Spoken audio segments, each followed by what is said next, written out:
사랑하는 형제 여러분, 11월 30일 토요일 새벽 묵상에 오신 것을 환영합니다. 오늘은 사무엘상 5장입니다. 어린 사무엘이 성전에서 부르심을 받아서 첫 사역으로 엘리 가문에 대한 심판을 전한 후에 사무엘은 이스라엘 전역에 말씀의 사람으로 인정받는 그런 사역을 계속했습니다. 그 시기에 엘리 가문에는 심판이 집행됩니다. 대제사장 가문에 대한 심판이니 말할 것도 없이 이스라엘에 대한 징벌인 것입니다. 대제사장은 율법을 가르치지 않고 제사장들은 제사를 멸시하고 이스라엘은 언약궤를 우상화했으므로 하나님은 이스라엘이 언약궤를 전쟁터에 끌고 갔을지라도 블레셋에 참패하게 하셨고 언약궤는 블레셋에 빼앗겼습니다. 엘리 제사장과 두 아들 홈리와 비나스와 며느리까지 죽었고요. 며느리가 죽어가면서 출산한 신생아 이가봇만이 남아서 하나님의 저주 선언대로 되었습니다. 오늘은 5장 듣겠습니다. 5장. 블레셋 사람들이 하나님의 궤를 빼앗아가지고 에베네셀에서부터 아스돗에 이르니라. 블레셋 사람들이 하나님의 궤를 가지고 다곤의 신전에 들어가서 다곤 곁에 두었더니 아스돗 사람들이 이튿날 일찍 일어나 본즉 다곤이 여호와의 궤 앞에서 엎드러져 그 얼굴이 땅에 닿았는지라. 그들이 다곤을 일으켜 다시 그 자리에 세웠더니 이스라엘에는 언약궤 자체가 신앙의 대상이 아님을 보여주셨죠. 예, 언약궤를 들고 전쟁터에 갔지만 전쟁에 참패하게 하심으로써 그렇게 보여주신 하나님은 이제 블레셋에 대하여서는 언약궤로 인한 재앙을 주시기 시작하셨습니다.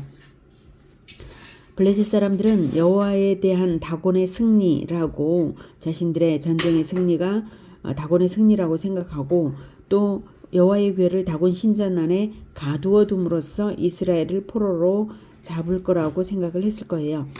하지만 하나님은 다곤 신상을 엎으심으로써 다곤은 죽은 것에 불과함을 그리고 하나님만이 살아계신 참 신이심을 보이셨습니다. 그런데 블레셋 사람들이 다곤 신상을 다시 일으켜 세우네요. 이것은 실로 어리석은 일입니다.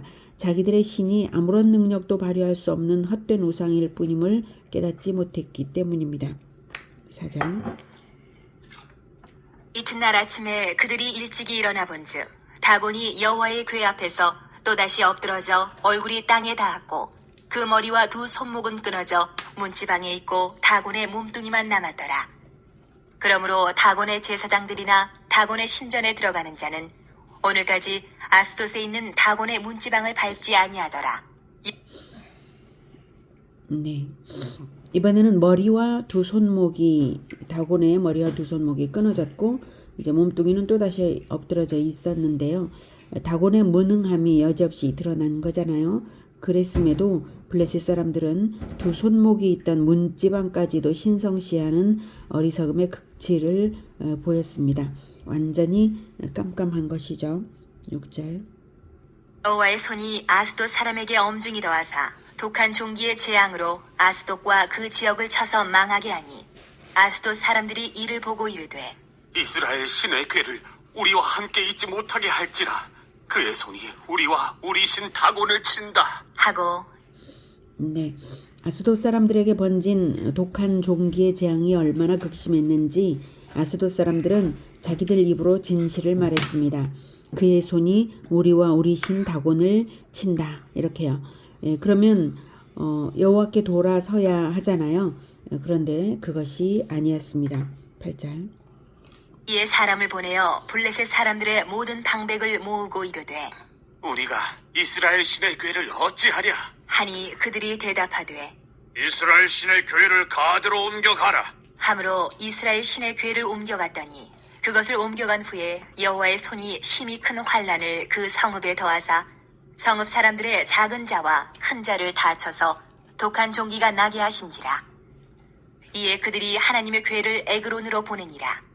하나님의 궤가 에그론에 이른즉 에그론 사람이 부르짖어 이르되 그들이 이스라엘 신의 궤를 우리에게로 가져다가 우리와 우리 백성을 죽이려 한다. 하고 이에 사람을 보내어 블레셋 모든 방백을 모으고 이르되 이스라엘 신의 괴를 보내어 그 있던 곳으로 돌아가게 하고 우리와 우리 백성이 죽임당함을 면하게 하자.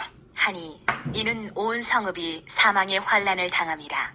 거기서 하나님의 손이 엄중하심으로 죽지 아니한 사람들은 독한 종기로 치심을 당해 성읍의 부르짖음이 하늘에 사무쳤더라. 네. 블레셋 사람들은 기적을 보면서도 회개하여 개종을 한 것이 아니라 다만 이스라엘 신의 궤를 치울 생각을 했습니다. 블레셋 사람들은 언약궤를 아스돗에서 가드에서 다시 에그론으로 옮기는 것은 혹시 다른 지방으로 언약궤를 옮기면 하나님의 재앙이 그칠까 해서인데요.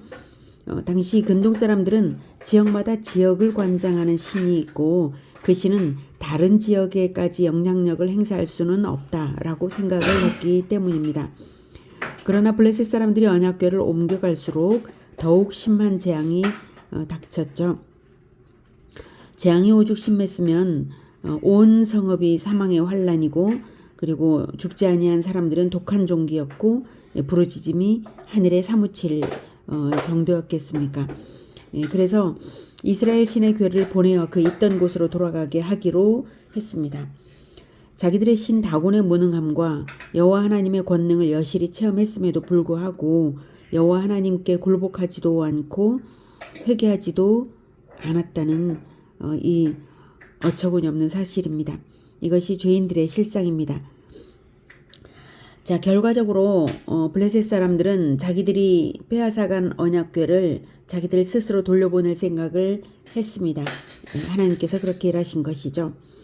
하나님은 하나님의 언약궤가 빼앗기도록 하심으로써 이스라엘과 엘리 대제사장 가문을 징벌하셨지만 그러나 더 이상 블레셋에 방치되는 것을 원하지 않으셨습니다. 이스라엘에 대한 징벌은 한시적인 것이고 하나님의 사랑은 영원하기에 언약궤를 다시 돌려보내게 하시는 것입니다. 오늘은 오직 하나님만이 살아계시고 권능이 있으신 참 신이심을 확인했습니다. 우리가 하나님의 백성이라는 사실이 얼마나 마음 든든한 일인가요?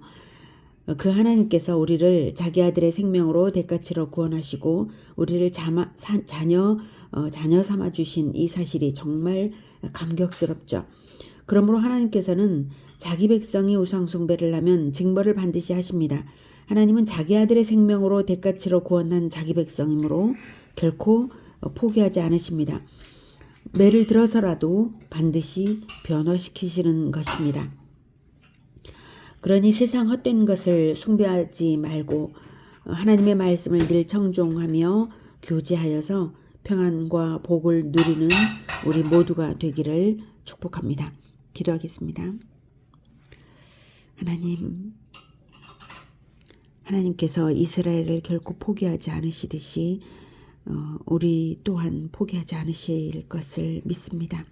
그리고 하나님께서 이스라엘의 징벌을 내리시면서라도 이스라엘의 변화를 기다리시듯이 또한 우리가 하나님 아닌 다른 것을 숭상할 때 결코 우리를 포기하지 않으심으로 또한 우리를 치실 것을 또한 알게 됩니다. 하나님, 우리는 세상 헛된 것을 숭상하지 않고 오직 하나님을 섬겨 따르며 또한 하나님을 기쁘시게 하며 살아가겠습니다. 주님, 우리를 도와주시옵소서. 우리가 어리석고 또한 세상의 속임이 늘 우리에게 날마다 있어서 우리를 유혹하고 이끌어가려 합니다. 그러나 하나님, 우리를 붙들어 주사 늘 진리의 눈 밝게 하시고 오직 하나님의 뜻에서 떠나지 않게 주님 도와주시길 간절히 원합니다.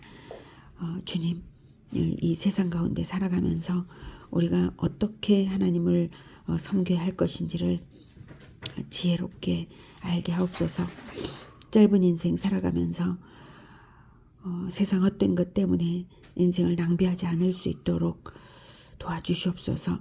주님, 우리는 구약 이스라엘의 그 어둠의 시기를 우리는 겪지 않을 수 있도록 주님 도와주시옵소서. 주시옵소서. 오늘 하루도 하나님 하나님을 섬기는 하루 되게 하시며 내일 예배를 준비하며 하나님을 기다리는 우리 모두가 되게 하옵소서. 예수 그리스도 이름으로 기도드립니다. 아멘. 이어서 개인 기도하시겠습니다.